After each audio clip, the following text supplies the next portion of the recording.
Is my voice is clear?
मेरा voice clear है? आप सुन पा रहे हो?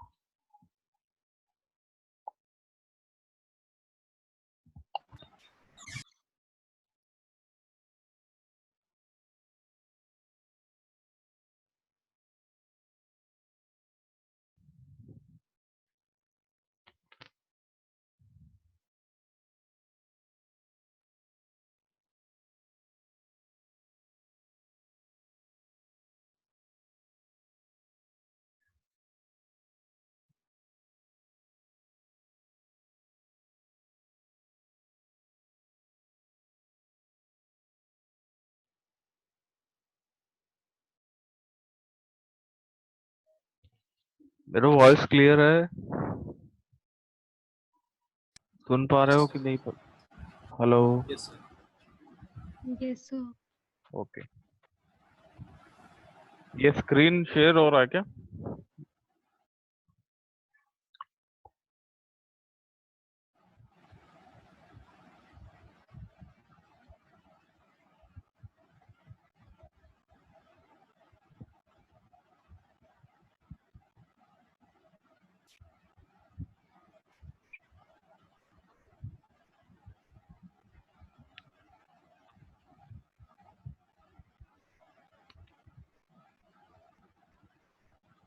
स्क्रीन शेयर हो रहा है या नहीं हो रहा है? सर हो रहा होम स्क्रीन दिखाई दे रहा ये डिफरेंशियल प्रोटेक्शन दिख रहा है? है। Yes sir. ओके। अभी अभी हमने कल डिस्कस किया था डिस्टेंस रिले के बारे में और डिस्टेंस प्रोटेक्शन के बारे में। वो जोन में कैसे डिवाइड करते हैं और different types of distance release कौन से होते हैं, कौन से ट्रांसमिशन लाइन के लिए कौन सा रिले यूज होता है वगैरह। अब बात आती है डिफरेंशियल रिलेज की।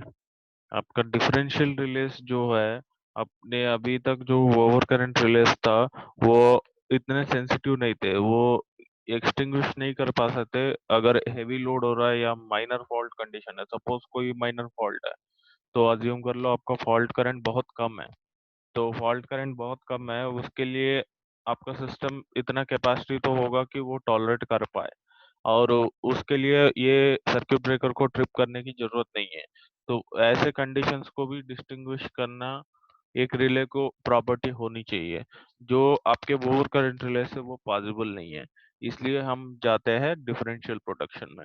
तो डिफरेंशियल प्रोटेक्शन में जो यूज करते हैं, जो differential relay You can define it as a differential relay is defined as a relay that operates when the phasor difference of two or more similar electrical quantities exceeds a predetermined value.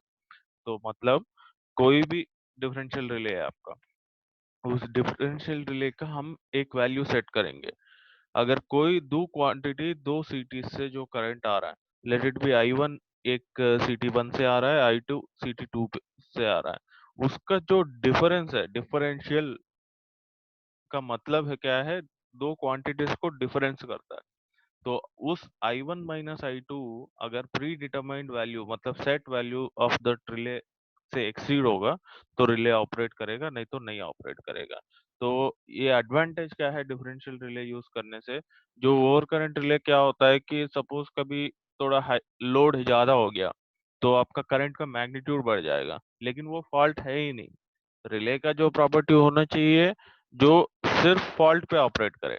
लेकिन अगर heavy over current heavy load पे या थोड़ा सा load ज्यादा हो गया या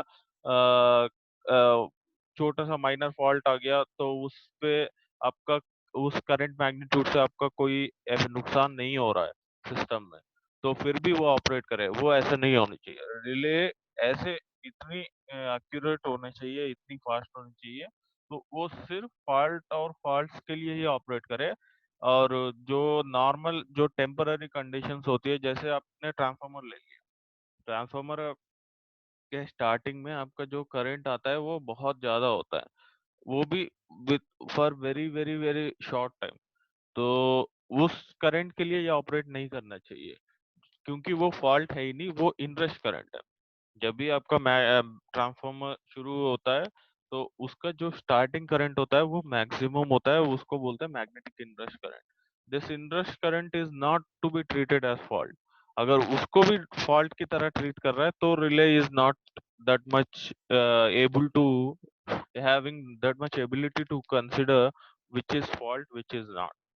सिर्फ और सिर्फ फॉल्ट्स के लिए ही ऑपरेट करना है आपका रिले का। अगर ऐसा नहीं कर रहा है तो वो रिले इतना एक्यूरेट और इतना बढ़िया नहीं है। तो उसके लिए आप डिफरेंट टाइप्स ऑफ रिलेज के लिए जाते हैं, जहाँ पे वो एप्लीकेशन डिमांड करता है कि यहाँ पे कौन सा रिले हो तो मेरा प्रोटेक्शन बट सही से हो जाएगा। जैसे ट्रांसमिशन लाइन है, ट्रांसमिशन लाइन में आपको डिफरेंट टाइप्स ऑफ प्रोटेक्शन होता है, जैसे डिफरेंशियल प्रोटेक्शन हो गया, over current protection, distance protection, सारे होगा। लेकिन किस एरिया से लेके किस एरिया तक, सपोज ट्रांसफार्मर को प्रोटेक्ट करनी है तो मुझे डिफरेंशियल प्रोटेक्शन और उसके कॉम्बिनेशन में जो भी प्रोटेक्शन होगा वो अप्लाई करूंगा।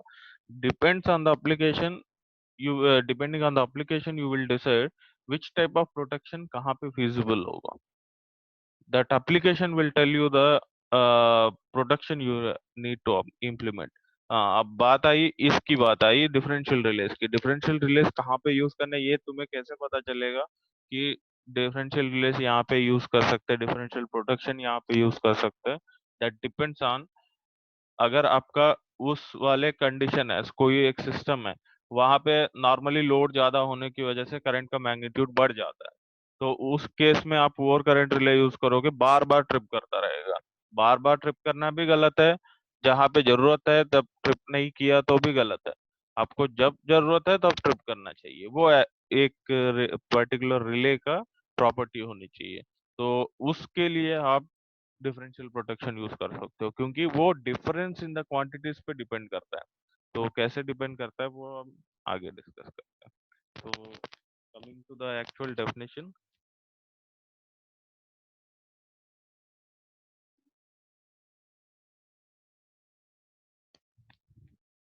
हाँ, what is what actually is differential protection? Differential protection relays are used throughout the electrical system as they provide a quick and reliable way of detecting a fault। quick and reliable क्यों है, क्योंकि वो difference in two quantities पे depend करता है, चाहे वो electrical quantity voltage हो या करंट हो या कुछ भी हो। तो that operates based on the difference between those quantities.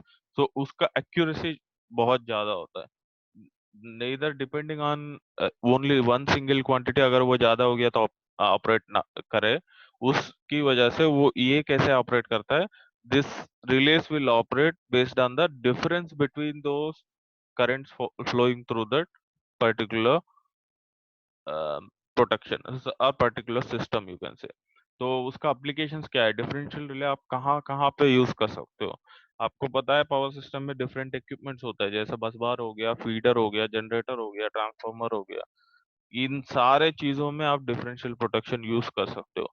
Feeder protection में भी यूज कर सकते हैं, बस बार प्रोटेक्शन में भी यूज कर सकते हैं, आप जनरेटर या ट्रांसफार्मर प्रोटेक्शन में भी यूज कर सकते हैं।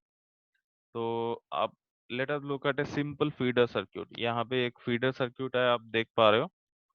तो जो दो अमीटर लगा हुआ है, वो अमीटर इंडिकेट करता है जो सीटी का जो करंट फ्लो हो रहा है वो इंडिकेट करेगा। और यहाँ पे सोर्स एंड से लेके लोड एंड तक करंट, यहाँ पे सोर्स एंड है और यहाँ पे लोड है। सोर्स से लेके लोड तक पावर फ्लो हो रहा है। और यहाँ पे एक सीटी लगी हुई है, ये जो है सर्क्यूट ब्रेकर ये है, और सर्क्यूट ब्रेकर बी। इसके करस्पॉन्डिंग जो सेकेंडरी सीटी का सेकेंडरी करंट है तो उसके करस्पॉन्डिंग रिले जो बी का करस्पॉन्डिंग रिले पे जाएगा। और इसका जो करस्पॉन्डिंग डिफरेंशियल रिले है वो जाएगा इस सीटी का सेकेंडरी करंट। जो सपोज अब आपने अज्यूम किया सोर्स से लेके लोड तक फ्लो हो रहा है, मतलब एक डायरेक्शन में फ्लो हो रहा है, ए से लेके बी तक। Current is power is flowing from source A से लेके बी तक। सपोज अज्यूम करते हैं अभी कोई फॉल्ट नहीं है, नॉर्मल कंडीशन है। नॉर्मल कंडीशन है, सीटी ए बी और ये भी एक ही लाइन पे लगा है, एक ही फीडर पे लगा है। तो एक फीडर और लाइन बोता सेम। अगर ए से लेके बी तक पावर फ्लो हो रहा है, सोर्स ए से लेके सोर्स लोड एंड बी तक, जो इस सीटी का करंट और इस सीटी का करंट सेम होना चाहिए। तब आपका जो डिफरेंस होगा सीटी वन और सीटी टू का, आई वन और आई टू का, वो डिफरेंस जीरो होगा। जब जीरो होगा अज्यूम करना है नो फॉल्ट है। जब अनइक्वल कब होगा, जब आपका कोई फॉल्ट होगा। अभी देखते हैं, अभी आप देखोगे नेक्स्ट स्लाइड में। सपोज यहाँ पे आपने फीडर प्रोटेक्शन लिया, feeder protection using differential relay, feeder protection using differential relay. अगर आप देख सकते हो इस सीटी का जो करंट है लगभग 800 एम्पियर्स है, इस सीटी का भी जो करंट है वो भी लगभग 800 एम्पियर्स है। तो इसका मतलब क्या है, I1 is equal to I2, मतलब कोई फॉल्ट नहीं है, डिफरेंस नहीं है। तो difference in current is zero. तो this condition is normal condition, मतलब इस कंडीशन में कोई फॉल्ट नहीं है क्योंकि I1 is equal to I2, इस दोनों का डिफरेंस जीरो है। Then there is assumed as no fault. ये कहाँ पे, यहाँ पे कौन सा रिले यूज हो रहा है, डिफरेंशियल रिले। उसका जो difference between the currents I1 and I2 zero, जब तक जीरो होगा ये रिले ऑपरेट नहीं करेगा। जब अज्यूम करते कोई फॉल्ट हो गया,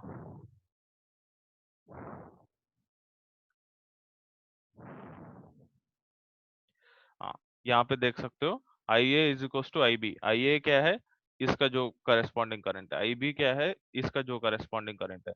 when IA is equal to IB, IA minus IB will be equal to zero, then there is no difference in current. Then the relay का जो हम्म,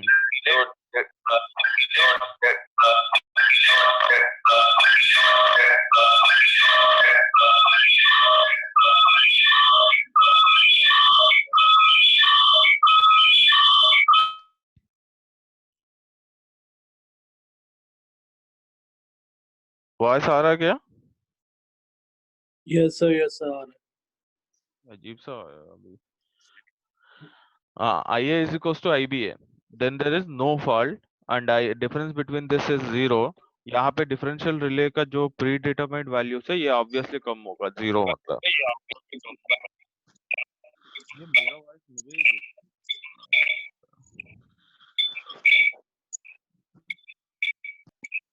तो अब नहीं आ रही सही से।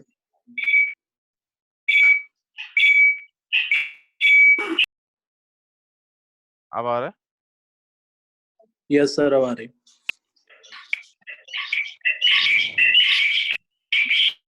नहीं आ रही सर। आप लोग एक बार अपना सारे वो अनम्यूट कर दो।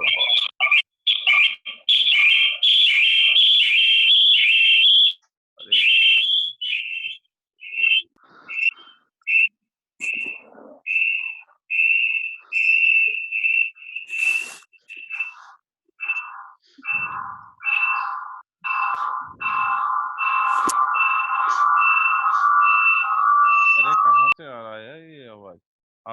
सारे अनम्यूट कर दो, ये म्यूट कर दो ना अपने।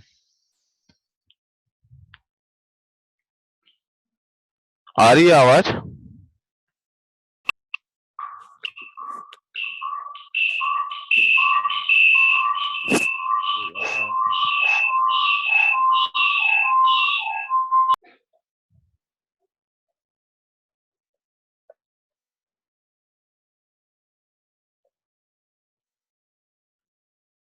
चार्ट में बताना है आवाज आ रही है कि नहीं।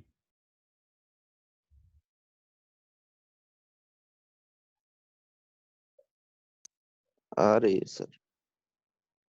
ओके। इससे क्या है यार?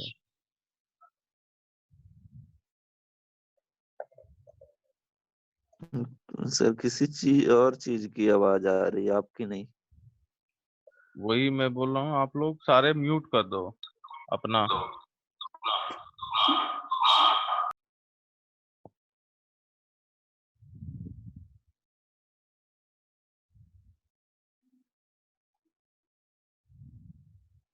ओके। यहाँ पे I A is equal to I B है, तो आपका करंट जो है जीरो है। जब जीरो करंट फ्लो होगा then there is no fault and it will be treated as normal condition, then the relay will not operate. आवाज क्यों आ रहा है दोबारा? कहीं दो जगह लॉगिन किया क्या कोई?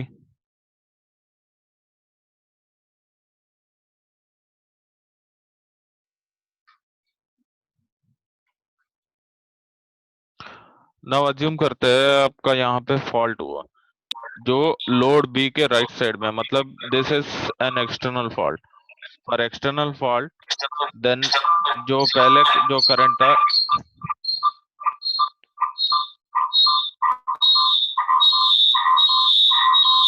क्या आवाज कर रहे हैं यार?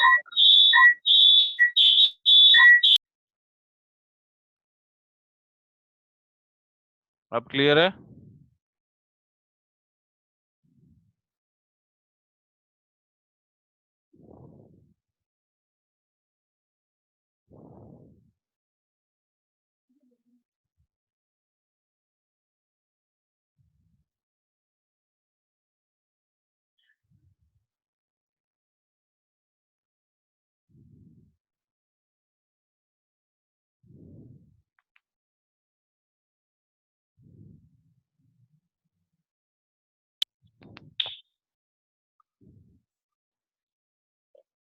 नो, सपोज एक अज्यूम करते हैं एक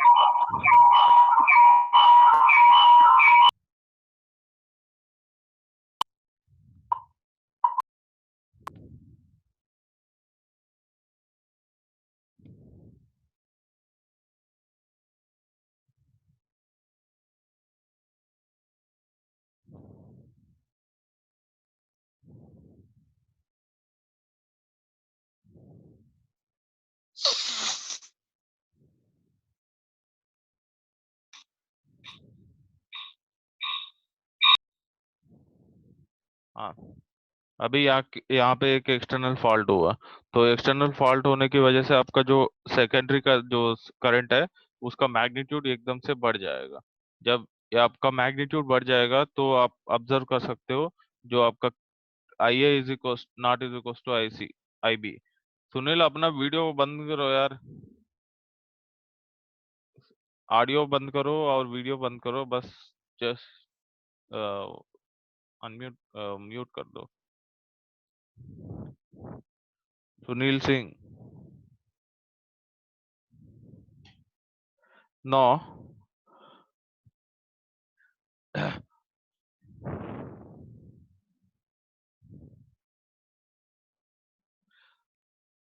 या दिस बाहर का जो फॉल्ट है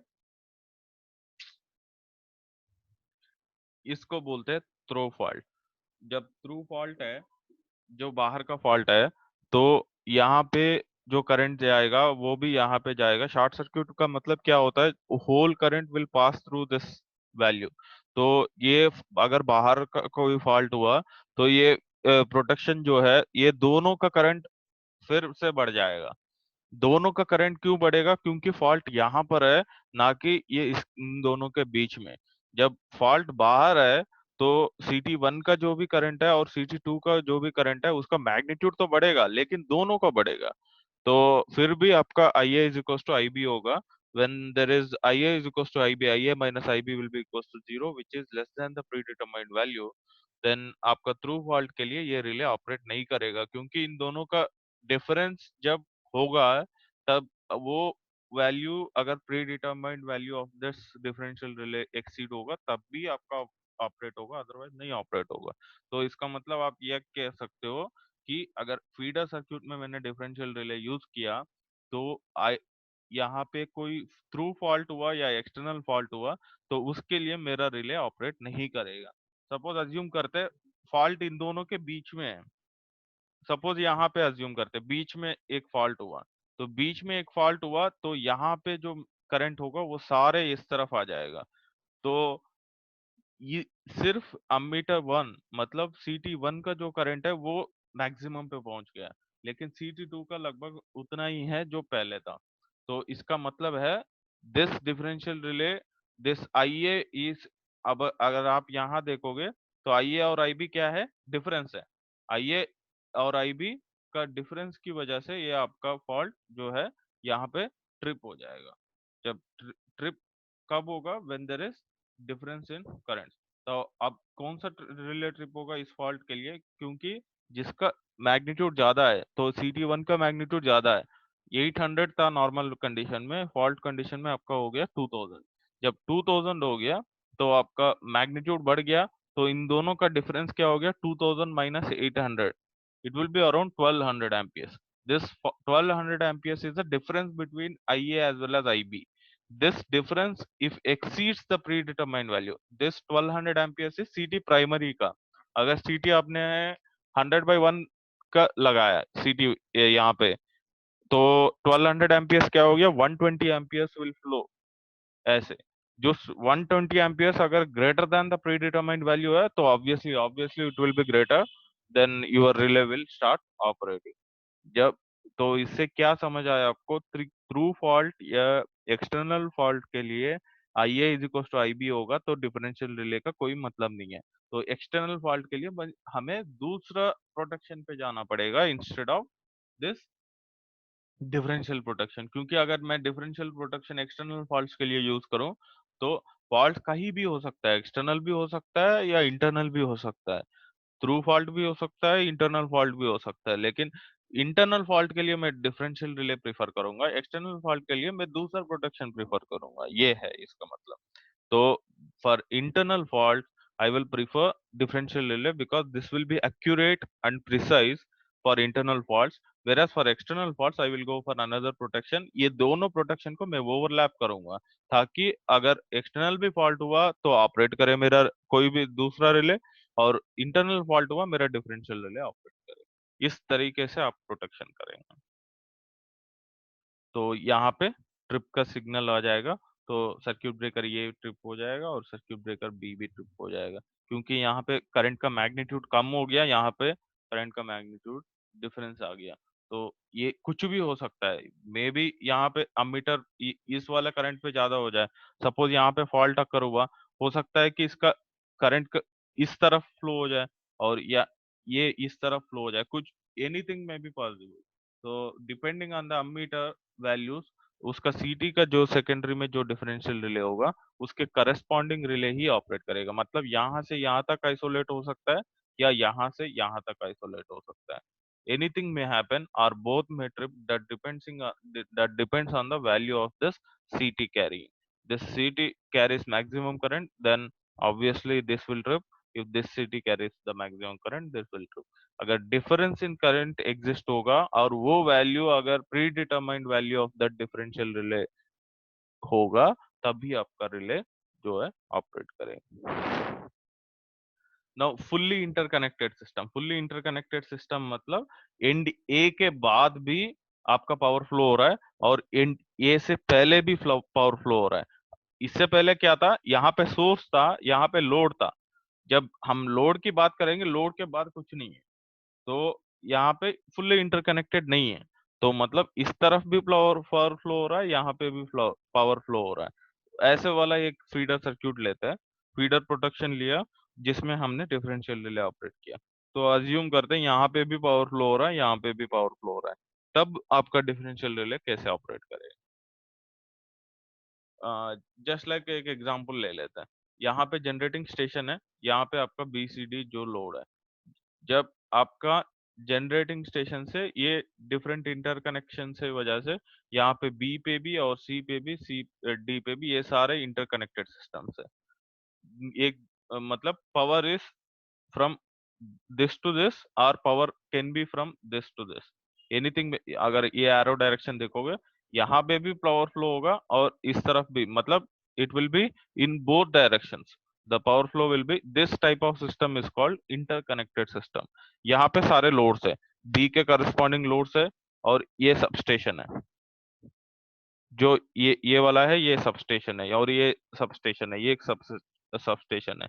यहाँ पे जनरेशन से लेके ट्रांसमिशन से लेके फिर ये यहाँ पे सबस्टेशन तक आया, और सबस्टेशन से यहाँ पे डिफरेंट टाइप्स ऑफ लोड और डिफरेंट टाइप्स ऑफ सबस्टेशन कोई भी कंसिडर कर लो। तो this type of system is interconnected system. Now normal assume करते हैं, आप एरो मार्क का डायरेक्शन देख लेना, रेड एरो मार्क का डायरेक्शन और मैग्नीट्यूड, उसका जो मैग्नीट्यूड मोटा होगा तो उसका साइज बड़ा होगा एरो मार्क के, बस इतना डिफरेंस है। आप देख सकते हो यहाँ पे नॉर्मल करंट फ्लो हो रहा है, तो सब एरो मास्क का जो साइज है वो सेम है, मतलब नॉर्मल करंट फ्लो हो रहा है। यहाँ पे जनरेटिंग स्टेशन से इस डायरेक्शन में करंट फ्लो हो रहा है और इस डायरेक्शन में पावर फ्लो हो रहा है। सिमिलरली इसमें भी, सी में भी ऐसे ही है, डी में भी ऐसे ही है। सपोज हम अज्यूम करते यहाँ पे कोई फॉल्ट हुआ, कहाँ पे हुआ, ए और बी के बीच में जो लाइन था, यहाँ पे फॉल्ट हुआ, तो जो सी का है उसका करंट मैग्नीट्यूड देखो सेम है, और किसका बड़ा, यहाँ पे बड़ा मैग्नीट्यूड ऑफ करंट। पहले कितना था, पहले कम था, वो क्या हो गया, बढ़ गया। यहाँ पे भी करंट बढ़ गया, यहाँ पे भी करंट बढ़ गया, क्योंकि फॉल्ट यहाँ पे हुआ।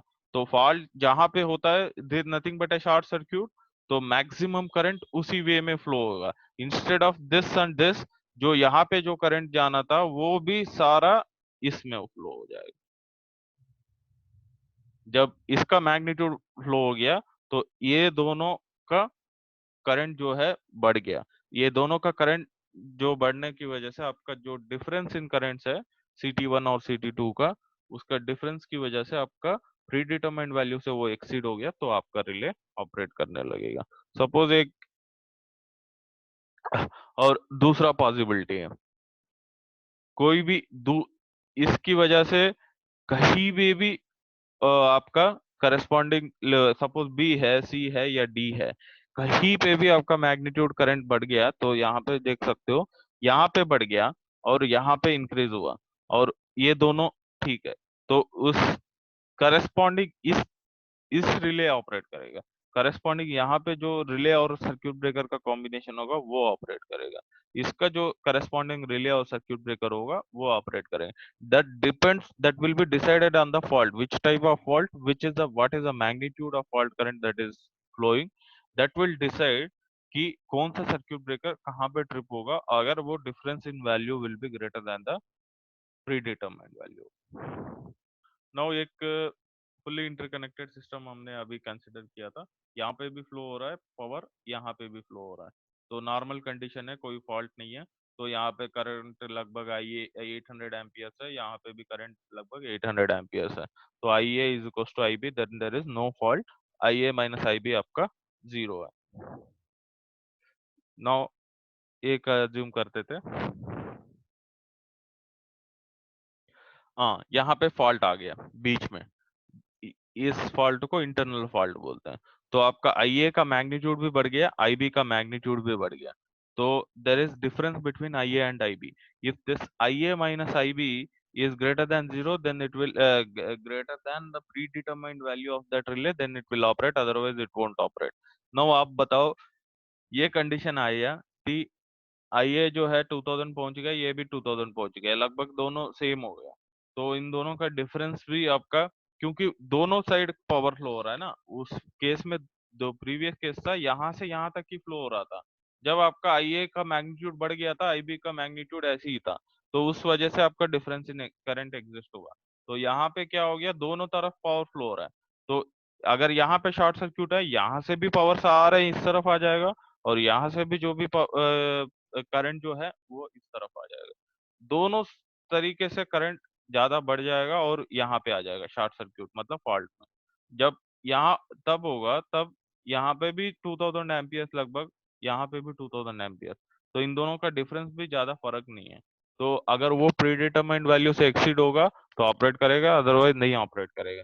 लेकिन अगर आपका आई ए और आई बी दोनों इक्वल तरीके से बढ़े और उन दोनों का डिफरेंस जीरो हो गया, लेकिन यहाँ पे फॉल्ट हुआ जो ऑपरेट करना था लेकिन ऑपरेट नहीं किया, तो इसके लिए क्या करेंगे, इसके साथ एक और प्रोटेक्शन यूज करेंगे, सो दैट अगर वो नहीं हो तो ये ट्रिप करे।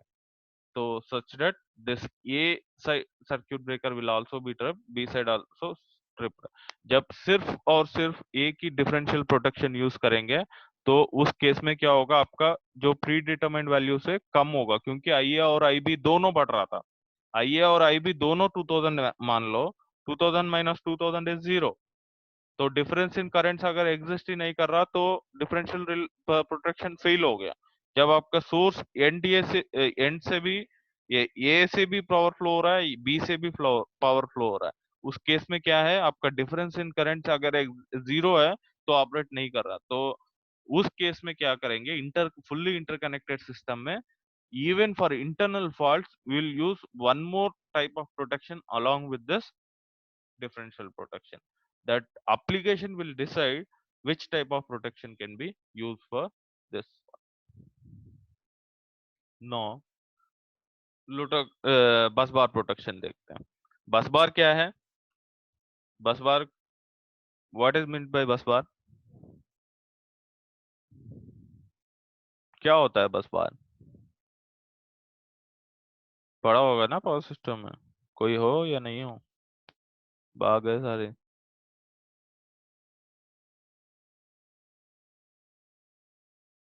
आवाज तो बोलो। Yes sir. बस बार प्रोटेक्शन क्या Yes, होता है?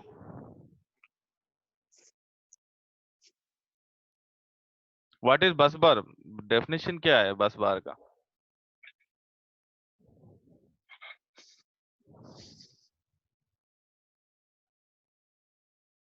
बताओ।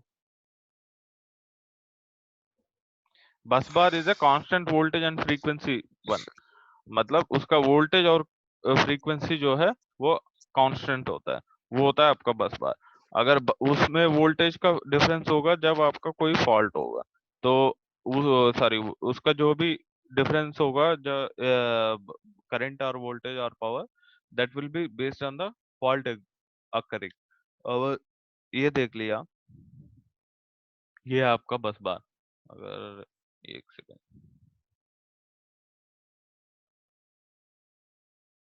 इसको साइड कर दो।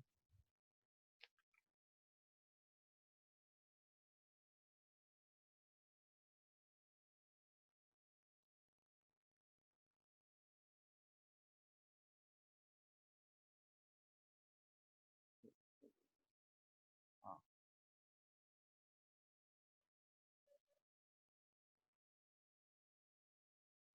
ये आपका बस बार।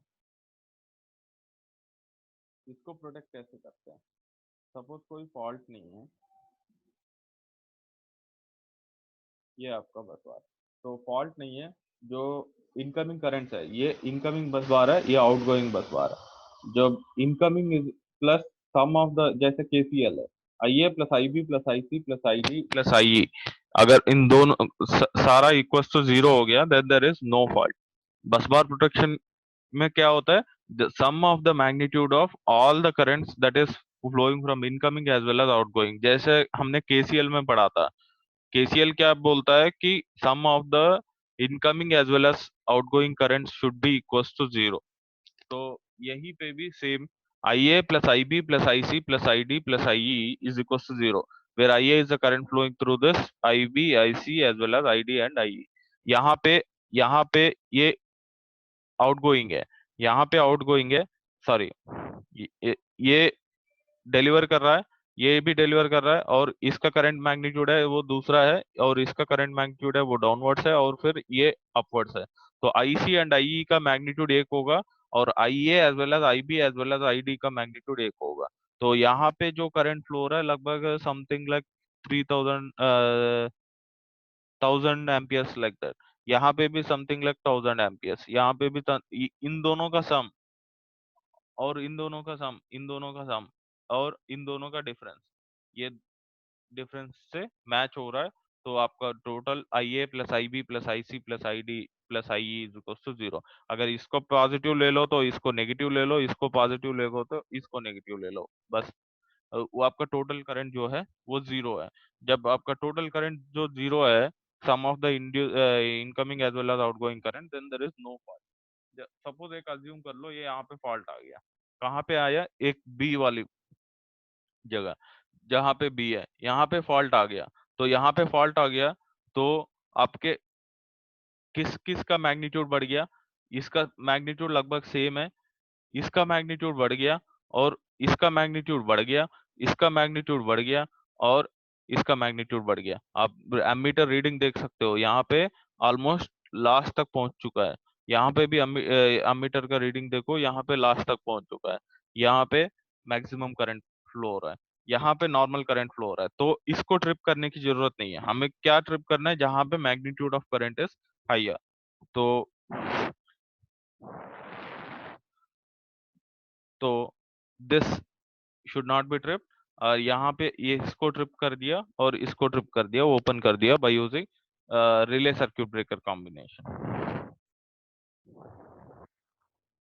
नाउ एक फॉल्ट अज्यूम कर लो यहाँ पे, पहले क्या था, यहाँ पे था, यहाँ पे फॉल्ट हुआ तो आपका करंट का मैग्नीट्यूड यहाँ पे बढ़ गया, और यहाँ पे बढ़ गया, और यहाँ पे नॉर्मल पोजीशन में, यहाँ पे बढ़ गया, फिर यहाँ पे नॉर्मल पोजीशन है। इसका आपका इंक्रीज करने इसका जो सर्क्यूट ब्रेकर बी है वो ऑपरेट करने की जरूरत नहीं है।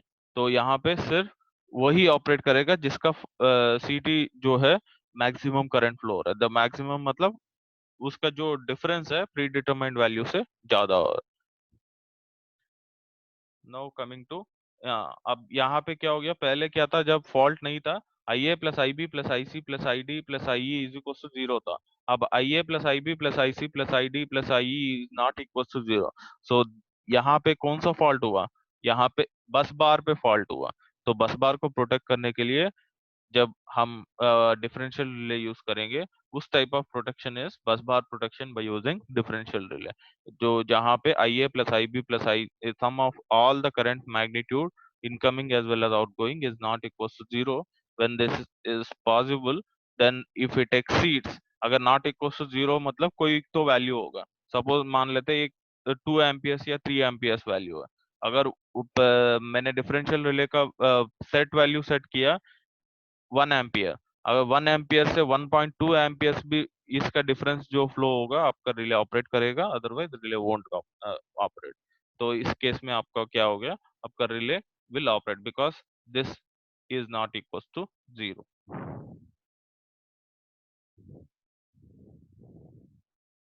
नाउ ट्रांसफॉर्मर प्रोटेक्शन है, शायद टाइम खत्म हो गया, तो विल कंटिन्यू नेक्स्ट क्लास।